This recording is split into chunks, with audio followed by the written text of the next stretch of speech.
السلام علیکم ورحمۃ اللہ وبرکاتہ۔ Welcome to my YouTube channel Falak شیخ۔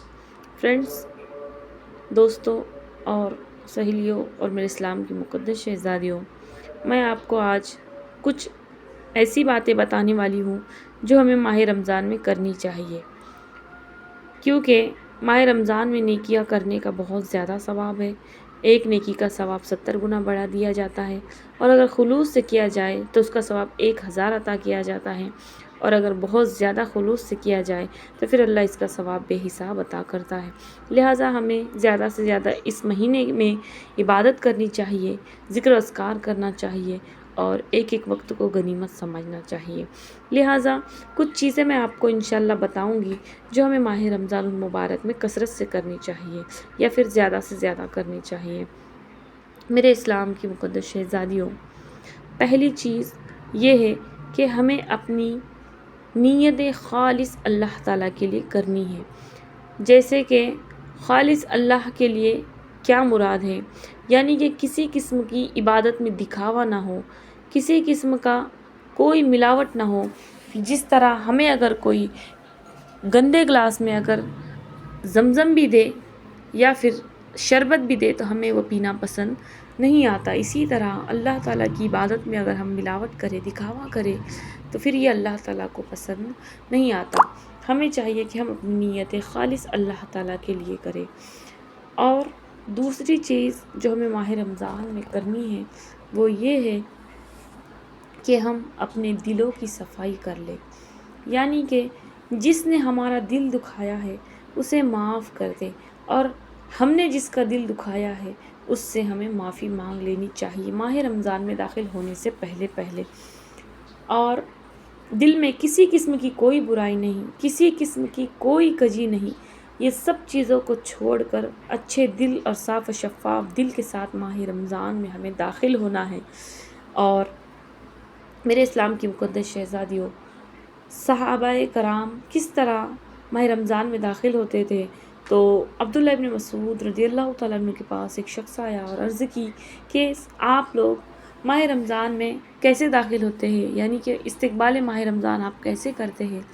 تو آپ نے 3 باتیں بتائی۔ ان میں سے پہلی بات یہ تھی کہ ہم میں سے کسی کی بھی یہ ہمت نہیں ہوتی کہ ہم ماہ رمضان کا چاند دیکھنے سے پہلے اپنے دلوں کی صفائی نہ کریں، یعنی کہ ماہ رمضان کا چاند دیکھنے سے پہلے ہم اپنے دلوں کو صاف کر لیتے ہیں۔ اور دوسری چیز، ہم اپنے زبان کی سچائی کے ساتھ ماہ رمضان میں داخل ہوتے ہیں۔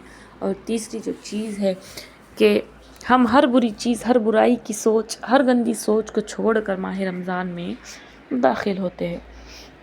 تو میرے اسلام کی مقدس شہزادیوں، ہمیں ماہ رمضان میں داخل ہونے سے پہلے اپنے دلوں کی صفائی کر لینی ہے۔ اور جو تیسری چیز ہے جو ہمیں ماہ رمضان میں کرنی ہے وہ یہ ہے کہ ہمیں ماہ رمضان میں کیا کرنا ہے، کتنے وقت کرنا ہے، یہ ہمیں پہلے ہی سے 24 گھنٹے کی پلاننگ کرنی ہے۔ یعنی کہ کتنی دیر کھانا ہے، کتنی دیر سونا ہے، کتنی دیر افطار بنانا ہے، کتنی دیر فون پر بات کرنا ہے، یہ ہمارا ایک وقت ہونا چاہیے۔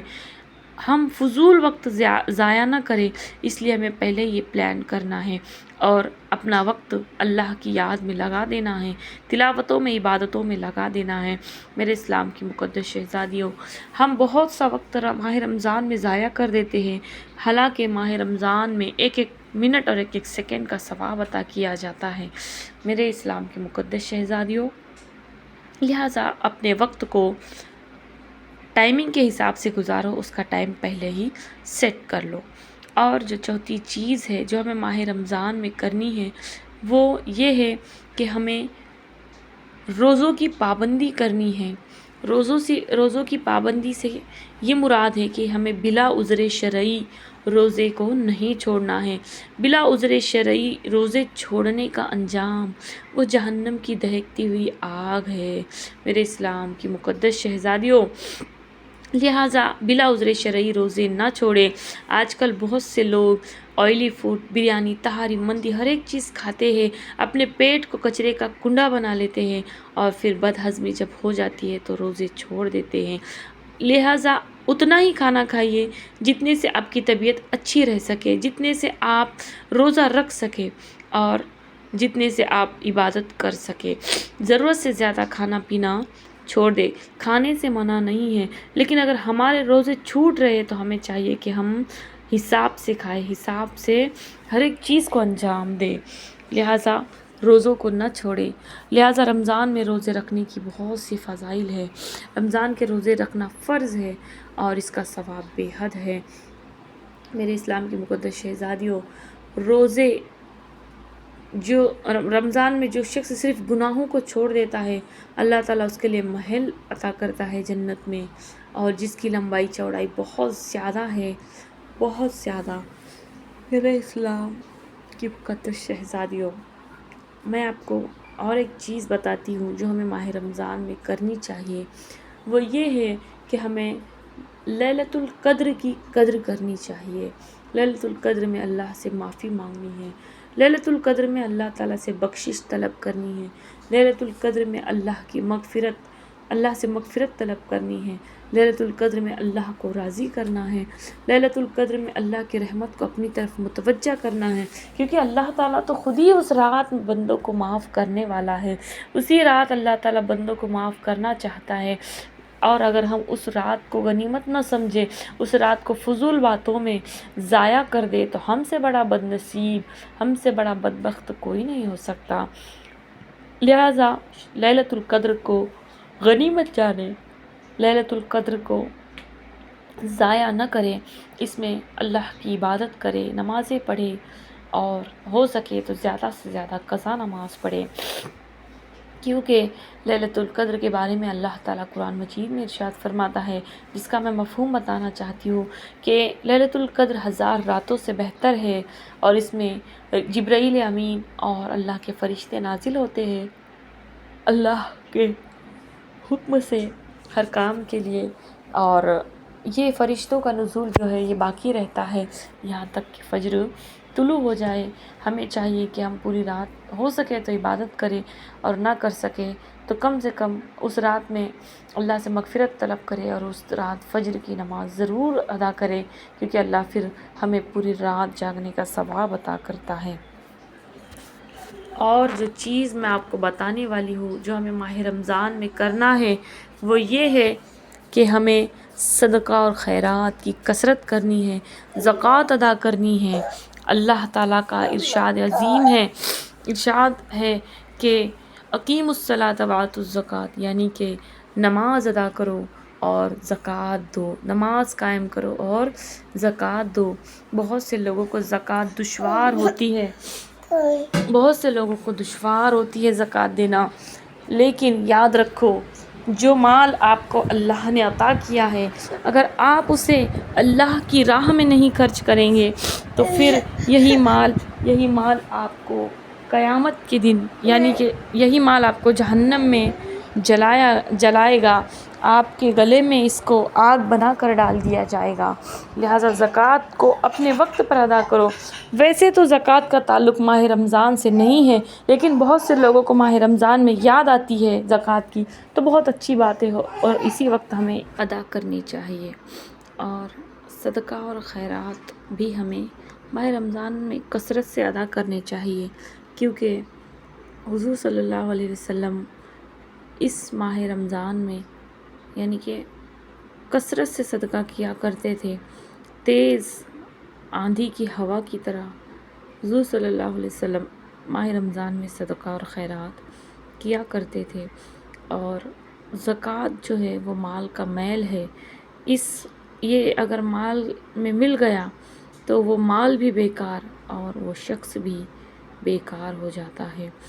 لہٰذا زکوٰۃ اپنے وقت پر ادا کرے۔ زکوٰۃ کا تعلق ویسے تو قمری چاند کے اعتبار سے، یعنی کہ چاند کے اعتبار سے جس چیز پر سال گزر جائے اس چیز پر زکوٰۃ واجب ہے، لہٰذا زکوٰۃ کو اپنے وقت پر ادا کرے۔ اور صدقہ اور خیرات آج کل بہت سے لوگ جو ہے مدد کرتے ہیں، اور انٹرنیٹ پر اور فوٹو وغیرہ کھینچ کر سیو کر کے رکھ لیتے ہیں، لہٰذا ایسا نہ کریں۔ بلکہ اس انداز سے صدقہ اور خیرات کرے کہ صرف دینے والے اور لینے والے کو معلوم ہو، اور اگر یہ ممکن ہو کہ صرف دینے والے کو معلوم ہو، لینے والے کو بھی نہ معلوم ہو، تو یہ تو پھر اور بھی بہتر ہے۔ لہٰذا صدقہ اور خیرات چھپا کر دینا چاہیے، ظاہر کر کے نہیں دینا چاہیے، بلکہ یہ آپ کے پیسے کی خوش نصیبی ہے کہ وہ صدقہ اور خیرات کے طور پر آپ نے دیا ہے۔ اس پر اکڑنے اور اترانے کی کوئی وجہ خاص نہیں ہے، کیونکہ یہ مال اللہ کا ہے اور آپ نے اللہ ہی کی راہ میں اسے خرچ کیا ہے۔ کیونکہ اگر آپ کے دل میں دیتے وقت یہ آ گیا کہ میں بڑی ہوں یا میں پیسے والی ہوں، تو بے شک اللہ قرآن مجید میں ارشاد فرماتا ہے فَمَن يَعْمَلْ مِثْقَالَ ذَرَّةٍ خَيْرًا يَرَهُ وَمَن يَعْمَلْ مِثْقَالَ ذَرَّةٍ شَرًّا يَرَهُ۔